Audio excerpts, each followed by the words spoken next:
Well, good evening, everyone. Welcome back to the Garden Cinema and to our, I've stopped counting, upteenth industry panel. For those of you who are joining us again, if you've been to one before, welcome back. We're really glad you've been enjoying them. For new participants amongst you, these panels have been really popular with our members, and that's why we keep putting them on around once every 2 months. And we do take member suggestions. So do write in if you think, you know what, I'd really like to know about this role in the industry or this job or this career or this angle. And we've had everything and anything from film festival submissions to animation to documentary filmmaking, costume design and so many others. And we're always joined by 2 experts in their field, and I ask them very general questions and then very quickly put it out to you, the audience. So you can ask all the questions that you have for what they do and any comments you might have, share experiences if you like. And then you're all welcome to go out into the bar area to have a drink and network and enjoy yourselves. So tonight, the focus is very much on, I guess, 2 interrelated disciplines. I err with caution because I myself am not quite sure what the specificities of the roles are. Art direction and production design. And to help us navigate this, I'm very pleased to say we have with us Lydia Fry and Catherine Dirickx. Charlotte Dirickx, sorry. And thank you. Thanks for joining us. And my first question, which is kind of obvious, is if you can help us define your roles a little bit. As I assume that's how you would present yourself, right? You would say, you know, I'm an art director, I'm a production designer, etc. So could you tell us a bit more about what you do? Yeah. Is this on? Yeah. I'm an art director, and my description of what we do is we design the look of a film. So everything you see in the film is largely comes under the art department, and I consider set dec and the art we're the same department. Very early on in a production, the director will get on board a production designer, and we work under the production designer, and it's their vision, theirs and the director's vision that we help to create. So we design the sets and the props largely. So my role is I'm a set decorator, and my role, I would say, is to collaborate with the production designer and help them sort of establish the look for the show. So whether it's in a studio, location, interior, exterior, whether it's fantasy or reality, we will tailor the look for that project. So our boss would be the production designer, and we're like the lieutenants, the art director and the set decorator. Okay, that makes sense. Thank you very much. So you were saying that you were working on the same project, right? Yeah. Is it NDA'd? Are you able to talk a bit more about that? We've just finished on Emerald Fennel's Wuthering Heights. Right. Okay. And we can't say anything other than it was a very, very exciting job. And was this the first time you 2 worked together? It was, yeah. Oh, right. Okay. So it's complete coincidence. Mm-hmm. Oh, right. Well, Nina, the art director, is the coincidence. She was also in the team. True. And, we should mention put us Nina. in touch. Yeah. Yes. Thank you to Nina, who used to work with us at the Garden Cinema. So we're very grateful. Thank you. So in terms of the day-to-day work, what would an average day look like for you, and what would an average day look like for you? How much of a crossover is there? That would be quite different. So as an art director, the designer would maybe divide up their sets or locations amongst 2, maybe 3. It depends if it's a big, what size of film, for art directors. And so then you get given a chunk to look after, to see through. So the designer can just be involved in the overall vision, but you are really the people that make it happen. So as an art director, I would be doing technical drawings, like architectural drawings of sets, and then you have to see that through from start to finish. So from the drawings through to speaking with construction, carpenters, plasterers, painters, until it's built, dealing with pulling together all the other departments. It's very much a communication role. if stunts have something to do on a set, if special effects have something to do on a set, the lighting department, you are responsible for making sure that everything works and that set offers everything that the director needs. Okay. And how about you? So mine, sort of maybe looking at it in a different way, is that I would start quite early on with the production designer, and those first 2 weeks are like gold dust, and that's when you're pushing ideas around. So the designer will have been picked already by the director, either through the mood boards or previous films that they've worked on. So they'll already have a sort of they'll already have a relationship, and then it's my job to kind of throw up as many ideas with the designer, and we put loads of pictures on the walls. We keep it very free early on. We really try not to nail things down because we're trying to create a feeling, not necessarily a look at that stage. So it's an extraordinary time, but it's also quite nerve-wracking because you never know where the balls are going to land, but you just try and get everything out there, and then slowly you start when the schedule comes in, then you start nailing things down. But it's a very different sort of role to the art director. Have you, and this I'm going to touch on how you got into those roles in the first place, but have either of you, both of you, done the other part of this, done the other person's role? Yes, before? I have, yeah. You have? Yeah. I've done set deck art direction, so being an art director within a set deck department, which is I've done that on sort of larger sort of fantasy sci-fi things. So a set deck team would have lots of prop makes, lots of things to make. Like on a Star Wars, for example, where you can't really buy anything off the shelf and everything has to be made. It's useful for a set deck team to have an art director for all the drawings and everything to go through them and to deal with the prop manufacturers. And so I've done that role, but it's still quite removed from what, say, Charlotte would be doing, which is a huge, you run a whole department in itself. The set decoration team is a big department within itself. I assume the set decoration team is really everyone who puts the physical set together, right? Absolutely. We sort of start building, as, the first couple of weeks, you've got these weeks of trying to work out the ideas, and then slowly you'll bring in the production buyer and we start working on the budget. And then, as assistants come in to help you with the sets, you can have up to like 90 sets on some shows. So every single set's got to be looked at and worked through. And then slowly you'll have a fantastic props team. We've got drapes department, prop makes. We work with the practical sparks on lighting and vehicles. It's everything, just trying to create this world for the director, to create his vision and for the actors to feel comfortable. So, it's floor coverings, wallpapers, furniture, door furniture, on and on it goes. Yeah. A good way to look at it is that the art directors and the art department are dealing with sort of the architecture of the sets. And then the set deck team are sort of everything within that. Right, yes. Wow. But you still are overlapping and, constantly part of creating it together, but that's a good sort of way of seeing the divide. Yeah. So you both talk about creating a world effectively. So could you tell us a bit more, and this is just genuine interest, what for both of you was the driving force that got you into working in this field? Did you want to do this very specifically, or was it an interest in visual arts or design or anything like that? What was it? My degree was in the history of art, architecture and design with film, which is a very long-winded title, which happens to be perfect for what I do, but I didn't know this was a job. It was never to do this as a job. I was just doing a degree that I loved all those things. And then I just thought after uni, I'm just going to work in an office. I don't know. I never had a view to what I was going to do. I was always, like at art college, I was always discouraged that don't be an artist. So that sort of was put aside a long time ago. And then a friend of mine said she got £100 for doing the clapperboard on Footballers' Wives, which is a terrible, terrible show from a long time ago. And I thought, that's the coolest job in the world. How do I get that? And so she was like, just work for free for as long as you can, and someone will hire you.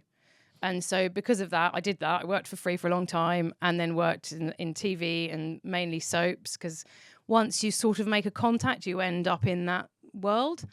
And then a friend of mine had done Harry Potter, and showed me the drawings from Harry Potter, and that just blew my mind. And that for me was the moment I decided I have to do that. I have to do that because it was so exciting to think that I didn't even know big movies were made here, which seems stupid because Harry Potter obviously was made here.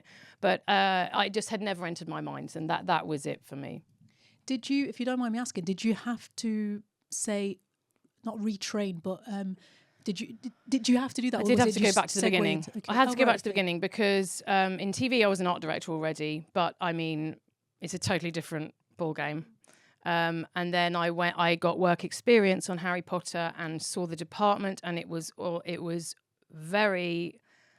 Film is really TV is very quick and real sense of urgency, and everything's tomorrow, and loads to do, and you do everything because it's not as a huge undertaking. But on Potter, I walked in the art department, and everyone was on drawing boards, with their pencils, and it was quiet, and I thought, oh shit, I don't want to do this. Sorry for swearing. But then I saw what they're actually doing, and then the drawings are going down to construction and all these people and meeting the sculptors, and what they were creating was mind-blowing. The sets were mind-blowing. The detail was everything blew my mind. So I knew then I've got to give it a go. And then if in a year's time this is not for me, it's not for me.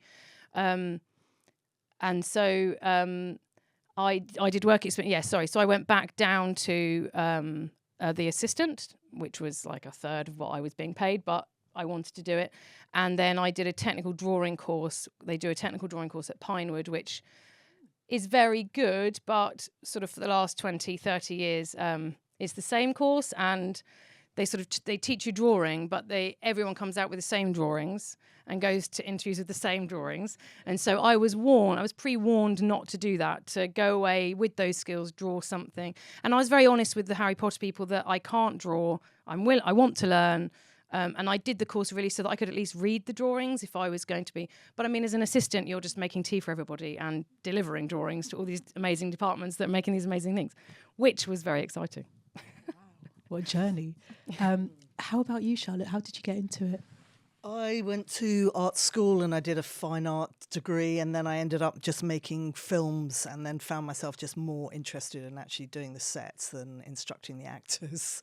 And so again, a friend just said there's a film course at Kingston which had just started up, and I did 1 year with the fantastic Moira Tate. And then we got placed. So I was super lucky, and I got placed on a film. And then I kind of did every job, worked my way up through as a runner, and, did a bit of graphics, did standby. And then one day a designer said to me, oh, do you want to be a set decorator? Because, I've got an art director. And I was like, are they the annoying people that always leave their wallets and send their runners off to Cardiff to get them a cappuccino? And he was like, yeah, that's the ones.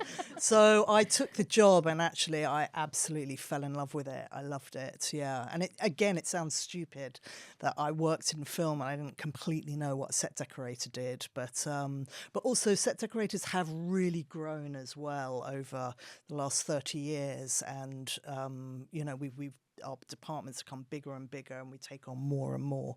So it has really changed since I started. Okay, thank you so much. I have a few more questions I'd love to ask, but I'm also aware that we only have an hour, and that people in the audience want to ask loads of questions. So I will have my colleague pass a roving mic round.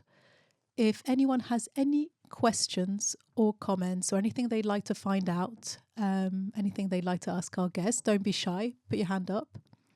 The first question is always hard. Oh, no, there we go. Volunteer, second row.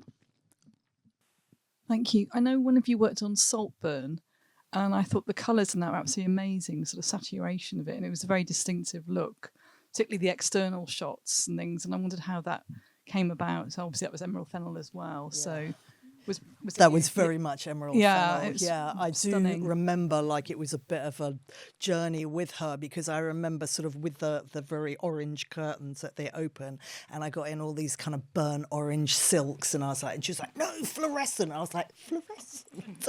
And then I remember her saying, I want a pink carpet in the living room, and I was like, oh yeah, I'll get like, you know, rose. She's like, no, I want, you know, pink carpet from Shepherd's Bush Market. I was like, oh, okay. And we've sort of had a similar journey recently, but she's got a very clear idea, and in the dining room scene, you know, she wanted Haribo's kind of thrown amongst all that extraordinary silver dinnerware. So it was really a journey with her, yeah, which was fantastic to go on. Thank you. Thank you. Thank you very much. Oh, one question at the back.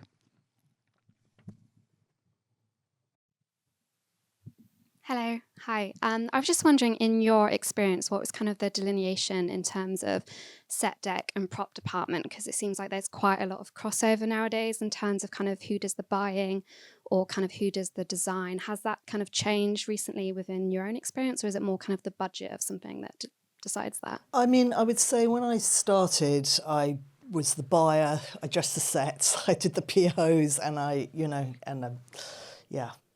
But as the films have got bigger, we've had to, you know, we separate off. So there'll be myself who's a set decorator, and I'll work with the designer on the look, and then I have prop buyer who's here, who I've worked with for 10 years, and he and I will sit down and do the budget, and he will really run the finance of it. And then we have a prop master who works with me, who's like right-hand man, and with the art director and the production designer, and he oversees his prop team. So we have a big prop department, yeah, and then I will bring in like prop makers, and I'll bring in all the drapes department as well into that. And then there's a new role which is really starting to develop, which is action prop buying. And they have this incredible crossover with the actors, with myself, with the designer, with the art director. And it's any prop that the actor will touch is an action prop now. And in the past, you know, I would get all those myself, but now it's become such a big role, and the actors are very involved in it. So we actually have a buyer, and they have an assistant who deals with that. That's so interesting. Thank you. Yeah. Yep, just next. Hi there. When a lot of sets are now sort of virtual, how much input goes from you into the graphics guys and backwards, or does it come production design downwards, or how do you make the real props fit with the virtual props? There's various processes for that. So for a lot of films, they'll do. It depends the scale of the film, but if you're sort of entering into that world, it's probably a larger scale production.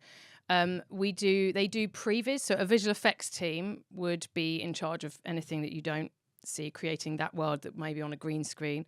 And they do pre-vis at the beginning of a project. And what's becoming very evident now, after sort of years of using pre-vis was very clunky, say 10 years ago.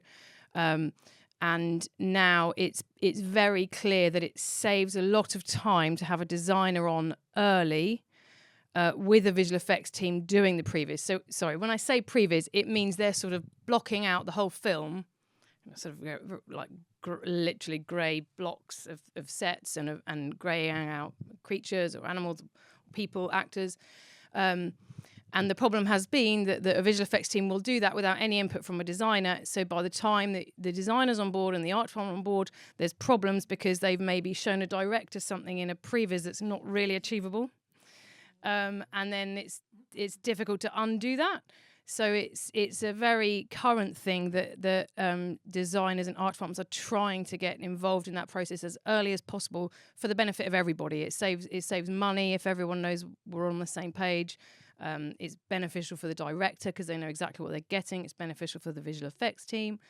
And I think up to now, sometimes visual effects feel very separate from us, which has always seemed crazy to me because it's imperative that we're speaking the same language because they're going to take our world further, and it should still be the vision of the designer, and so that still is sometimes visual effects team because they will do the work after the physical production has wrapped.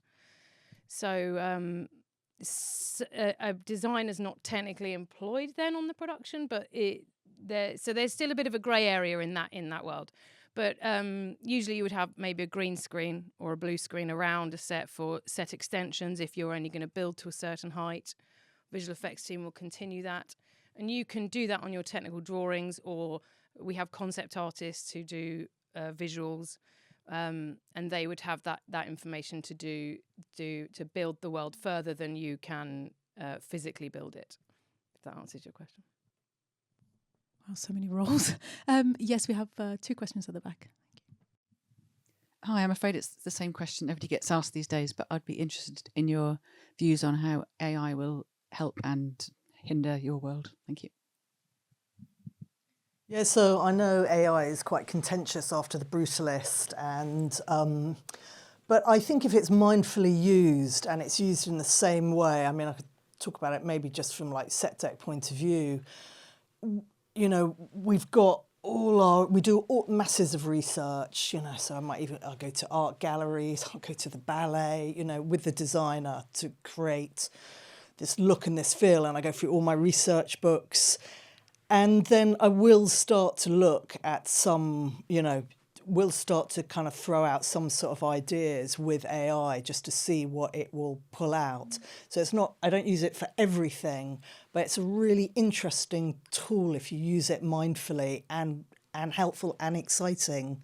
But I wouldn't say that nobody in the art department is going to embrace it and build an AI set, because 1, it can't spell, and 2, it's not great architecturally, but it can throw out some interesting ideas in the same way as your stack of books throw out ideas. And, you know, we're not stupid and we know what the parameters are with it, but it's the same as using, to a certain extent, like Procreate or CAD all those years ago. You know, it's another tool.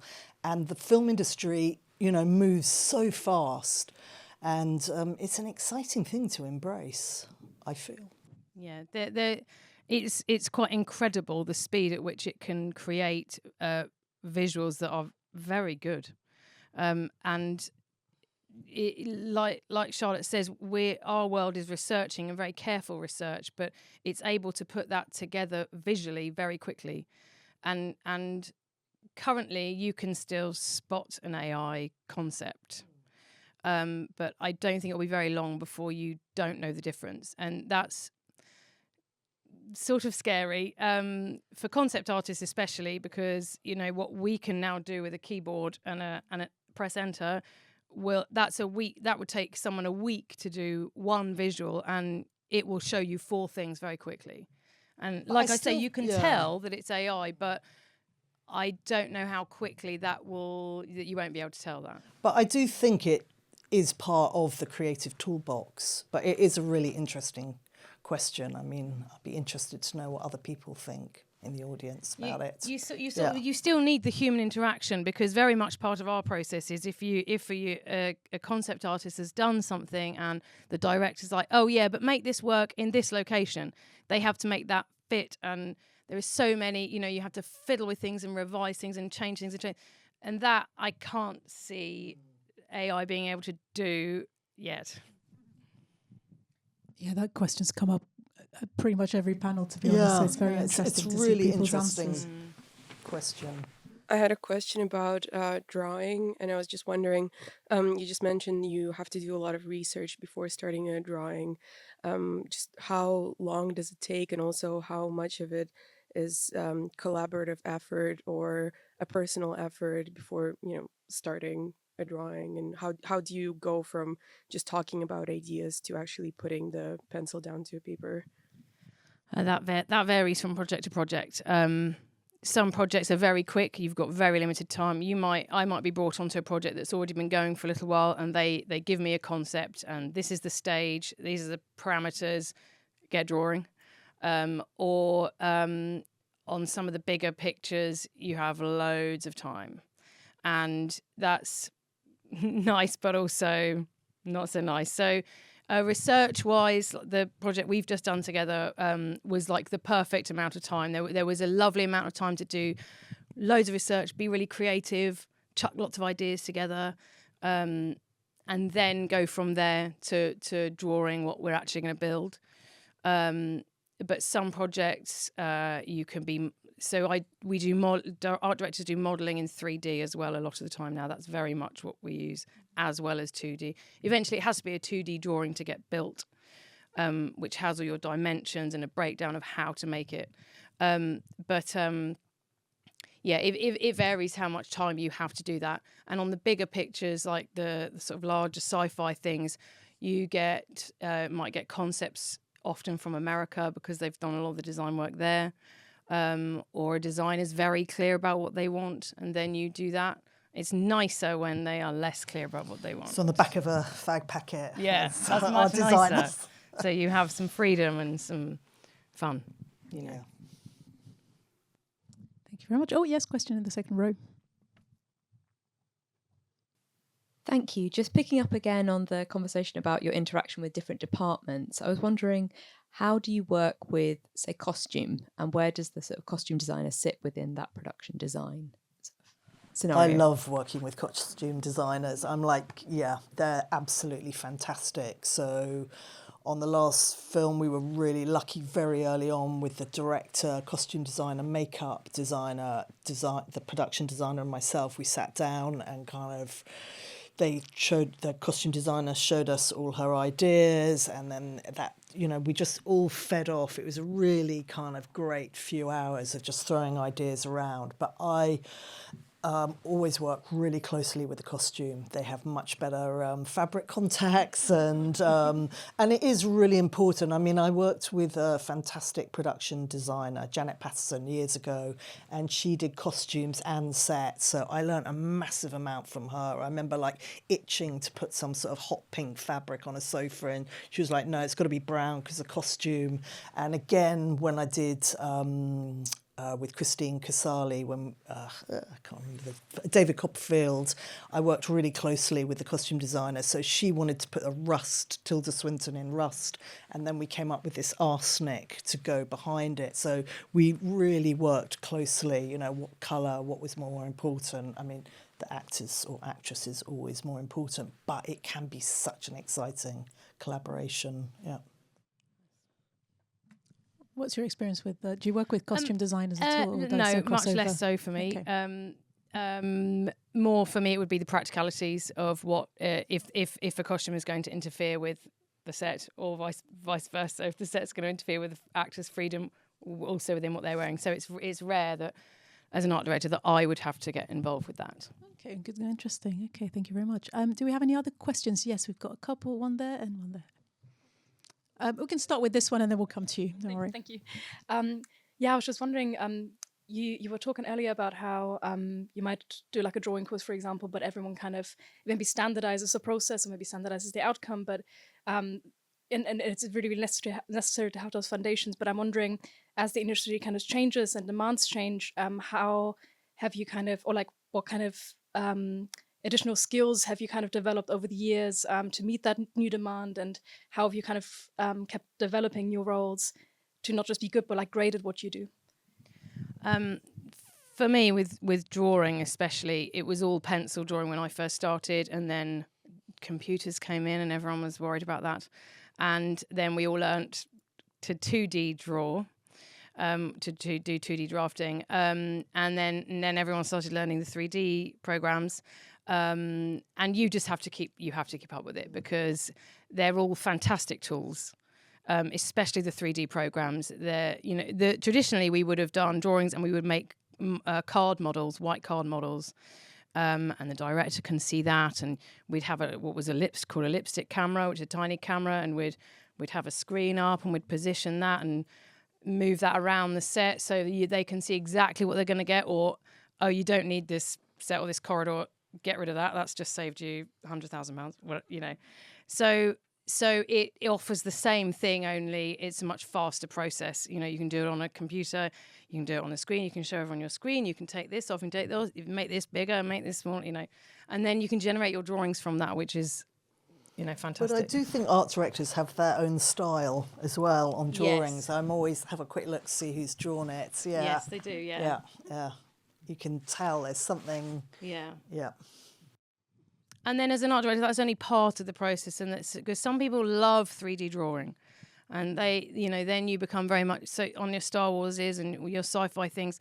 Those people are fantastic for ships, and if you want to be in that world, great, and you'll get used in that world. I like using it as a tool, but I very much love the running around, the being on location, dealing with set deck, stunts, all those different departments. I love the physical set building. There's constant changes. There's constant. It's just constant running around. Every day you start with an idea of what you're going to do that day, and it's never what you do that day because 5 other things have changed. Ball after another. Exactly. Yeah, you gotta love it. Yeah, and that's sort of. I like that part of it as well as drawing. But yeah, you can sort of be used to your strengths once you have all that skill set. There was a question nearby. I saw a hand up. Am I right? Oh yes, it was you.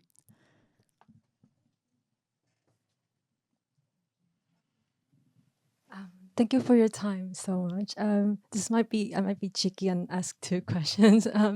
First of all, when you get portfolios, it might be a very practical question, but when you get a portfolio and you said they were very same technical drawings, would you guys prefer something is designed or a survey kind of drawings? Well, it depends. So that's for someone who's that's entry level, and that was a very specific comment because that's this particular hand drafting course, and they all have the same 4 drawings. But I also don't think that's a problem because if you're entry level and you want to be an art department assistant, you just have to be extremely keen and want to do it, want to be personable, work hard. You wouldn't. If somebody came and presented themselves in that way and had nothing in a portfolio, I'd much rather see that than a snazzy portfolio, to use a very old-fashioned term. What was your other question? My second question would be, if director gives you a lot of freedom, is there a lot of conversation with concept artists about how you're going to do this practically, or? That's quite a concept artist is very much not thinking about practically, which is also great, but sometimes a problem because they'll do something fantastic and the director loves it, the designer loves it, might not work. So then come the difficult conversations and I don't love concepts artists. Yeah. Thank you. We had one at the back. Someone had their hand up at the back. No, did I imagine that? I must have imagined that. Okay, at the front then. Yes, there. Hi. It kind of comes off the back of that, actually. I'm thinking about the director. When you think of the directors that you've worked with, you sort of touched on it a little bit already. Is there something that when you think of those directors, the ones that you've enjoyed working with the most, or you've successfully got what the director's vision is there something that those directors are doing or that you wish they did to convey that vision to you as successfully as possible? I mean, that's a really good question. I've been really lucky to work with Mike Lee, Amanda Annucci, and we work with Emerald. And I would say that those, and Jane Campion, and I think it's sort of, they're very clear about what they want, but they allow you the freedom, and then they know that they've got these very experienced production designers who are going to really help them, and they always keep that door open to allow new ideas, when they'll throw curve balls out and then they're happy to respond to those. I mean, Mike works in a very particular way whereby there's no script, no schedule, so you get a rough idea of where it's going to be, and then you get to do these kind of workshops with the actors, and that's absolutely extraordinary, and the actors inform you about the look. So even on Hard Truths we got informed about the look, that it was going to be almost like a stage set and quite barren. And I suppose it's it's a director who's got quite a clear vision for themselves, but then allow you the room into their idea to kind of experiment. And some directors don't know what they want, and that's very difficult. That if they don't know what they want, you could be. I've done jobs where you are ready to shoot it the next day, a particular a Chris Nolan film. He came to look at it the day before and changed everything. So the construction team worked all night long to change it. And that's frustrating because the director's part of so many conversations up to that point. I mean, not throwing any shade on Chris Nolan, because they also have their own stuff going on and their own million things to be on top of, and maybe something's been filmed and he's now piecing it together in his mind, and that's not how it should go. So he has to make those calls. But yeah, it's not great if they're unsure. Also, on like the Star Wars films, they often start a film without having a full script. They love to do that these days. So you have a first act and a third act, a first and a second act, and no third act, and that is utter chaos, because it can change everything if they suddenly decide something happens later on and we don't know what you know. And so, like with Emerald, that was amazing to have a really enthusiastic director who knew what she wanted. That is the dream. But I think when the director's got that bond with the designer, they won't mind if the director walks on and goes, do you know what, I love it, but I just wish it was blue instead of pink. And because we're all there to service the director, we will do it. We'll do absolutely everything we can to turn that around, work through the night to make that happen. Because ultimately it's the director's vision that we're all there working for. So, it's the designer really wants to make that work for the director, then ultimately we've got a better film. Yeah. So, and it creates there's a very particular type of person in film, isn't there? Because within that nightmare is a kind of a buzz. Yeah. And everyone will work all night long, and you feel like you aced it, and you're all knackered, but there's a sort of camaraderie. We're not very good at the word no. Nice. None of us know what no means. That's, exactly. Yeah. No one says no. No one understands that word. Yeah. There's a hand over there, but if you don't mind, I just want to sneak in a question that's related to what you just said. Can you tell me a bit more about your work schedules? So how, very roughly, when you're working on a film, are you completely sort of in that world? I'm thinking maybe if you're shooting on location, like how much of that pre-production time and that shooting time are you there physically? And outside of working on a film, what do you do? I'm always interested. Like I assume you're both freelance, right? Or no? Okay. Yeah. So typically for me, well, prep could be a few months. So for a few months, you're sort of doing office hours, which is 8 to 6:30, longer for set deck. And then when you start shooting, the hours become a bit erratic. If you are heavily involved with the set or whatever, or you might be completely removed from it and you're not doing shooting hours. And then we've just spent a few weeks on location, and then you are sort of living and breathing it because you're there and reacting to everything, getting everything ready, and then reacting when they're there and dealing with it when they've gone. And yeah. Yeah, I mean, I am a complete workaholic. So when I start, there's not much of a life, though. I have got a husband and kids, but I do, I mean, in a way, it's slightly different for set deck because we've got these quite tight schedules. So you might come up with this great idea for these tiles from, Rome, but you've got like 6 weeks to get them and there's a 10-week lead time. So, there's an element of this constant stress of trying to get things in. And then the art director will say, actually, we need them in 4 weeks, and so we're just constantly battling, and prep is pretty hard going for us. Certainly the 2 weeks before filming is very, very intense. We're trying to get all the sets ready, dressed. We've got construction we're following in closely on. I'm always trying to chip away at them, and then I've got the lighting coming in the other end, rehearsals, and then there's lots of sets to get ready, so it's quite a stressful time for us all the way through pretty much to wrap, actually. And then we've got to get rid of everything in a couple of weeks, and the accountant wants us to make a fortune out of it. So it's quite full on. And in between films, do you just is it all back to back, or do you have periods like where there's a lull? I was a workaholic, and I worked back to back because I love it. I still love it. Then I had a family, and that's difficult. I've got 3 small children, And it's very difficult being a mum or a parent in the film industry because it is absolutely not built for it.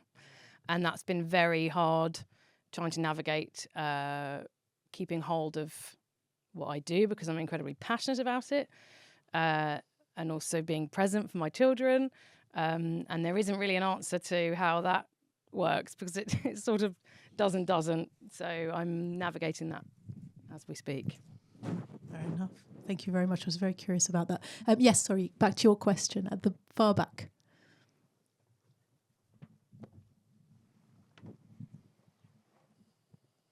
Thank you. It's me again.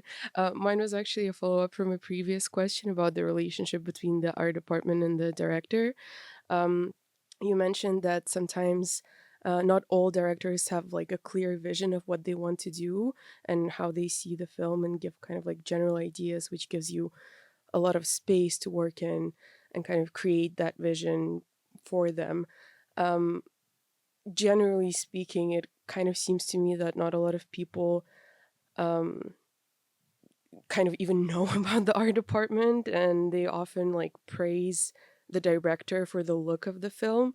Does it ever, I don't know, like annoy you, or do you think about like, oh, I wish more people knew about the art department, or I don't know, just yeah, like it's different, right? Like sometimes they're very involved, sometimes not. So I think we are always working to create the director's vision. So I think they rightly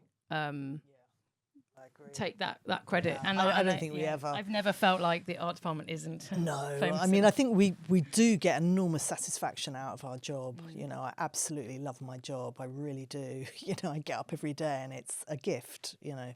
So, and yeah, ultimately we are all there for the director. Yeah, so it's their film. Thank you. There's a question here. Just to check how we're doing for time. Okay, great. Thank you very much. Just there. Oh. Hello. Could you talk a bit more about, you were saying, for example, when Chris Nolan came and sort of changed stuff, could you talk a bit about how you have those difficult conversations and how you draw boundaries and manage expectations with people that are you want to work for again, or that you trust and you know, all of that. And also slightly from that, how you have those conversations and draw those boundaries within your personal life and the work demands. For example, if your kid is sick one day and you have to go home, or what do you think, how hard is it, etc., etc. First of all, I don't have to have those difficult conversations with the director. The designer would have those difficult conversations and then feed back to us, and then we sort of have to make it happen. But like Charlotte said, we're yes people. You know, you have to do what is required. It would have to be so far-fetched to say we just can't achieve it. Or if you can't achieve it, you have to be armed with what you can achieve and give as many options as possible. So there is no like burning bridges and not getting on with the director. You do your utmost throughout the entire job. Sorry, even with a budget constraint? Yeah. Yeah. Especially, those are exciting. Yeah.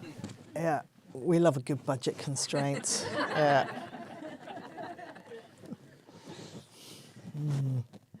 Thank you. Yes, right in the front, and then yes, Mike. Yeah, well, because it's been also for people at the back that can't hear. You both seem to love the roles that you're doing. Are either or both of you remotely intrigued to be a production designer in your own right, or do you love what you're doing and want to stay there, or are you tempted to I'd love to be a production designer Yeah. one day. Again, I'm trying to navigate having a family and this job. So for me, that's going to be all consuming again. So I'm happy to, like, the job we've just done was so exciting. And I'm happy to do jobs that are just so, if I'm lucky enough to just do incredibly exciting, creative jobs, that's all that I would like to do. And if one day that I get to design, fantastic. It's also a very difficult world for a designer. To get work, you know, it's a whole different ball game, and that's something else to think about if navigating if that's the road you choose. Yeah, and I think I'm in too deep. this set deck. Yeah. You sound like you are. Yeah, sorry. Thank you. And at the back, yes, no. Hi, I was just wondering if there was a aspirational or dream director / designer that you'd like to work with in the future. I wanted to do an Emerald Fennel film, and so I'm very. I like to work with Susie Davis. Yeah. So we've reached our career pinnacles. Yeah. Great. And just at the back.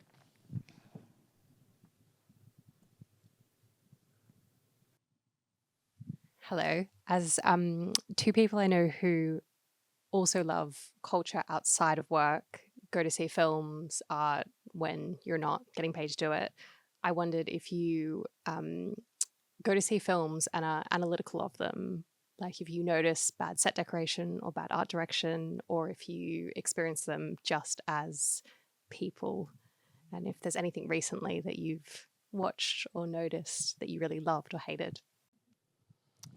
I think it's hard to watch without noticing. Usually, ideally, because it's so beautiful and that you notice all the brilliant ideas and you notice really bad art direction, you probably don't notice the middle ground. So that's yeah. I mean, I think because I'm a magpie, I'm always just like looking to see what I can thieve or steal or what works or what is intriguing. But I do switch off, like when I'm seeing a film, like I'll watch like Love Lies Bleeding and I'll just be blown away by it. Or I'll go and see like Peter Doig and I just think it's like the best painting like ever. I look at the colours and so, yeah, I mean, we do go and see a lot of, well, it's not research, but it is hard to switch off. You can take something from everything as well, even like bad design. You can, you can sit there and think, oh, that I would do that, or even walking or down the street. lighting in particular. I do pick up on more. I think when I watch films that. I think everything informs you. Yeah, exactly. Yeah. Even the mattress thrown out on the street, you're just like, okay, wow, that check, and must remember that. With that plastic bag. Yeah. I mean, it all works. It all feeds into this.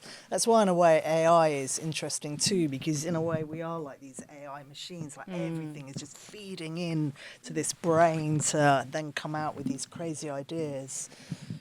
And that's nice it's a collaborative thing, because you'll be having a conversation about a set and everyone's looking at things and seeing things, and someone will say, I went to Budapest and I saw this amazing thing, and I saw this thing this morning and it's on at the Tate, and everyone brings something and then you're all looking at it, and it's great. It's a really exciting process, and it's exciting because of all the people that you are working with. Absolutely. I mean, most people are either aspiring production designers, graphic designers. Everybody's bringing so much talent into this room. I mean, it's incredible that when everyone goes to make a cup of tea, it's like, oh God, they're off to the theatre, or somebody's been to see the dance, or it is an exciting environment as well.